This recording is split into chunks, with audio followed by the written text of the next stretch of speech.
مولانا غلام غوث ہزاری کہہ دو رحمت اللہ علیہ گھر میں کھڑے ہوئے ہیں، ایک ہی بیٹا ہے، اکلوتا بیٹا ہے، نوجوان بیٹا ہے،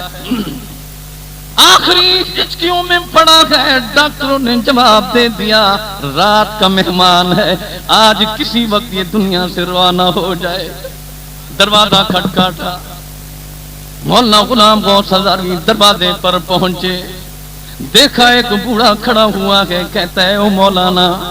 تم گھر میں بیٹھے ہو، ہماری بستی میں قادیانی آیا ہوا ہے، مسلمانوں کے دین کو جاڑ رہا ہے، گمراہ کر رہا ہے، کافر بنا رہا ہے، تو گھر میں بیٹھا ہوا ہے۔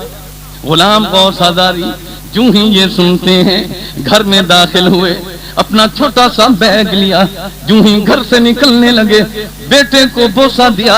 بیوی سے کہتے ہیں بی بی جب بچہ فوت ہو جائے تجہیز و تکفین کر لینا، جنازہ پڑھا دینا۔ غلام غوث ہزاری محمد کے دین کو بچانے کے لیے جا رہا ہے۔ او مسلمانوں، بیوی نے پکڑ لیا، کہتی ہے آخری ہچکیوں میں پڑا ہے، تھوڑا انتظار تو کر لو۔ جو ہی بچے نے سنا کہنے لگا باپ کہاں جا رہے ہو، میرے پاؤں سے بھی روح نکل رہا ہے، میرا پاؤں بے حس ہو چکا ہے۔ غلام غوث ہزاری فرماتے ہیں بیٹا کل حوض کوثر پر ہماری تمہاری ملاقات ہو جائے گی۔ یہ بات کہتے ہوئے روانہ ہوئے، بس میں جا کر بیٹھ گئے، ابھی بس چلی نہیں، لوگ دوڑتے ہوئے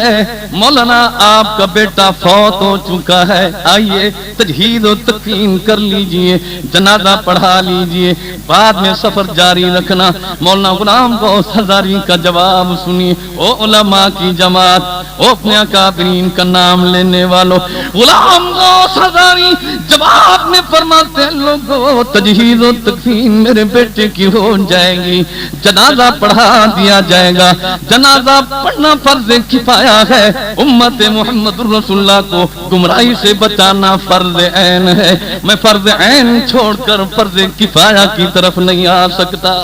روانہ ہو گئے، وہاں اس بستی میں پہنچے، اس قادیانی کے ساتھ مقابلہ ہوا، اللہ نے کامیابی عطا فرمائی۔ 3 دن کے بعد جب گھر میں داخل ہوئے، جو ہی گھر میں داخل ہوئے بی بی نے دیکھا ایک ہی بیٹا تھا، روتی ہوئی آئی، مولانا کے قدموں میں گر گئی، کہنے لگی مولانا جب آپ جا رہے تھے بیٹا آپ کو تکتا رہا، مجھے پوچھتا رہا ماں ابا چلے گئے، میں نے کہا ہاں ہاں ابا چلے گئے۔ فرمانے لگے ابا کو میرا سلام بھی دے دینا، پیغام بھی دے دینا، ابا جس وقت گھر آنا میری قبر کی زیارت کے لیے ضرور آنا۔ مولانا غلام غوث ہزاری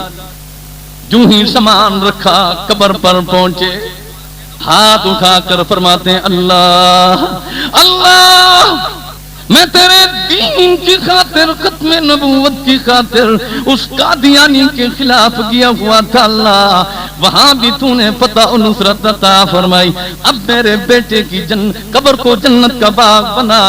ختم نبوت کے وسیلے سے اللہ میرے بیٹے کی قبر کو روشن فرما۔ میرے ابا جی محترم حضرت شیخ الحدیث مولانا سراج الدین رحمت اللہ علیہ کو مولانا غلام غوث ہزاری نے خود بتایا، رات کے وقت جب میں سویا خواب میں نے اپنے بیٹے کو دیکھا، فرماتے ہیں ابا جس وقت ہاتھ اٹھا کر میری قبر پر آپ میری قبر کے منور ہونے کی دعا کر رہے تھے، اللہ میری قبر کو اپنے نور سے منور فرما رہے تھے۔